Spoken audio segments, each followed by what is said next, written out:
My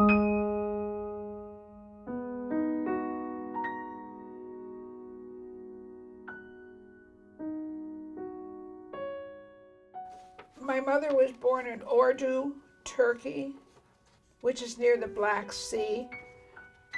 My father was born in Harpert, Turkey. My mom was orphaned at the age of 3 and has very little recollection of the area. My father, on the other hand, probably did have more of a recollection of what it was like to be in Harpert because he left there when he was 13 years old. However, he never spoke of his experiences. He was quite silent about his memories. The years between 1915 and 1923 mark a horrific time in the world's history, and an even worse time for the Armenian Christian community. The Armenian genocide, which took place against the backdrop of World War I, was considered the first genocide of the 20th century, and refers to the time of the physical annihilation of the Armenian community by the Turkish government, who planned and facilitated the uprooting of at least 2.1 million people, which resulted in the deaths of millions. By the year of 1923, there were many hardships associated with the deportations, massacres, and concentration camps which lacked sanitation, and many went hungry and starved. 1.5 million Armenians were killed. There were about 135 members of the family that lived in that village at the time, and just about all of them were killed, with the exception of my grandfather and a number of his cousins. There was a lot of fighting, but apparently it was very difficult to find them because of the wilderness in which they were hiding out.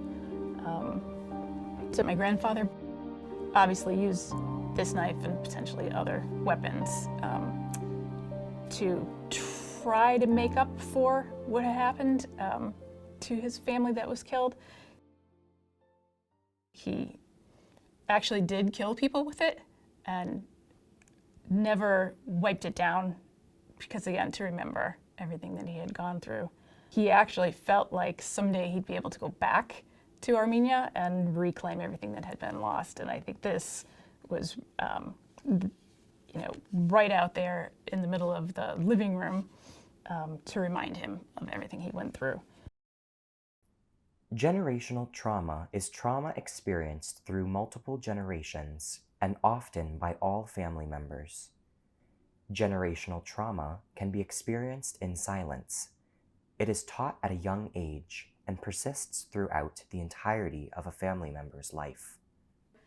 He was captured by the Ottomans, and during the genocide, the story was that he was in a prison cell with other Armenians, and there was a young Turkish soldier, an Ottoman, who was upset about what was happening, and the soldier had told my grandfather that you're gonna die tomorrow, take this key and escape. And so my grandfather opened the prison gates and everybody escaped with him, and they were on the run.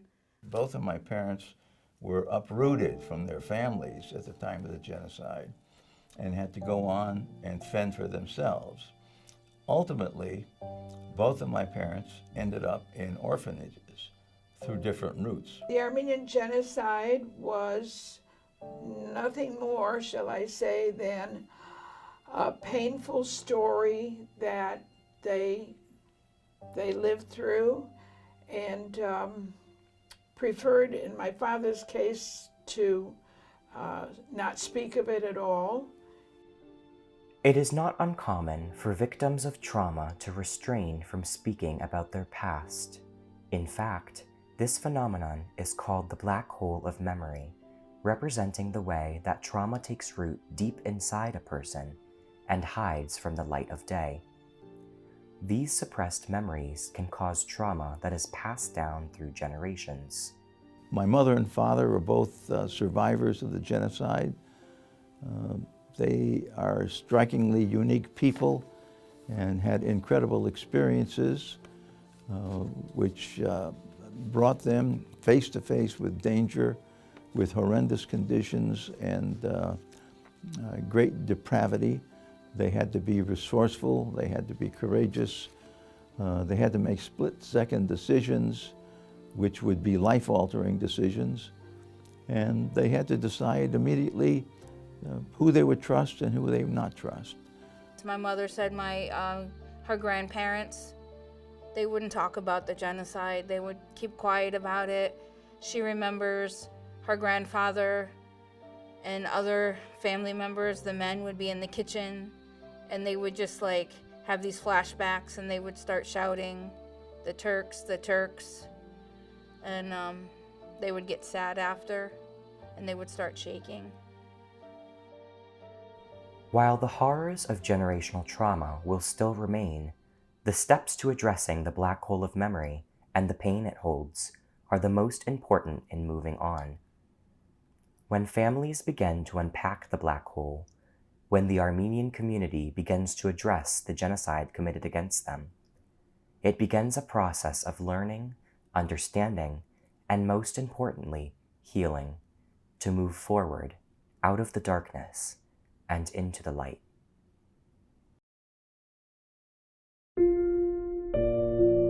Ultimately, the question comes down to how the current generation of Armenians have been impacted by the genocide, and does it affect our own identity?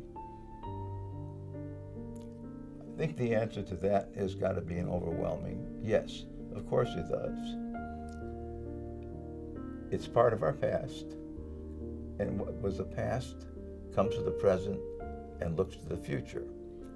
I think they see it very sadly as a great interruption of their normal life, and they accepted it as a challenge for survival to integrate as much as they could in the society in order to bring up their children to a better life,